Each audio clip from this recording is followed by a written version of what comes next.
dari sebuah novel yang bertemakan pemilihan umum ya teman-teman, itu terdapat mencakup beberapa aspek ya yang dibahas dalam novel tersebut. Jadi yang pertama adalah aspek politik, udah pasti ya dalam sebuah, ya karena pemilihan umum itu adalah suatu aktivitas politik, suatu kegiatan politik, tentu pasti aspek politik itu adalah hal yang banyak dibahas dalam novel yang bertemakan pemilu gitu. Dan yang kedua adalah aspek sosial teman-teman ya, karena apa, dalam setiap kegiatan ya kalau kita paham ini ya teman-teman ya, ini apa kita lihat beberapa bulan terakhir kita sedang ya sibuk mempersiapkan pesta demokrasi ya, dan kita itu apa namanya ya banyak lah ya para kandidat baik itu di level pemerintah apa untuk memperebutkan posisi pemerintahan ya, pemerintahan tertinggi ataupun juga di level legislatif, apakah itu di pusat maupun di daerah kan. Tentu kegiatan politik yang mereka lakukan itu berdampak ya dalam di bidang sosial gitu ya. Mungkin ya yang kita lihat misalnya kalau misalnya sekarang ini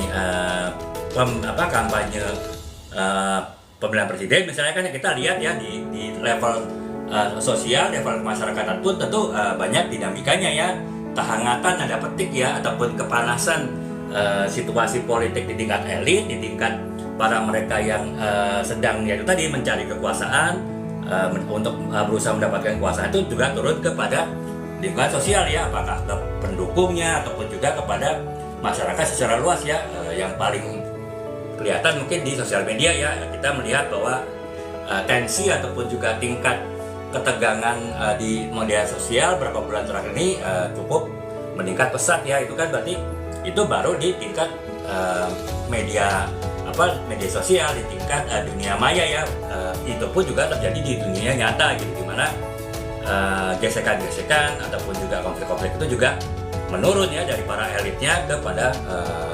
pendukungnya dan juga masyarakat secara luas. Jadi itu teman-teman, makanya ketika kita membahas novel yang pertama pemilu, pasti juga selain membahas aspek politiknya juga membahas aspek sosial dan juga bahkan aspek budaya ya, karena kita lihat ternyata dalam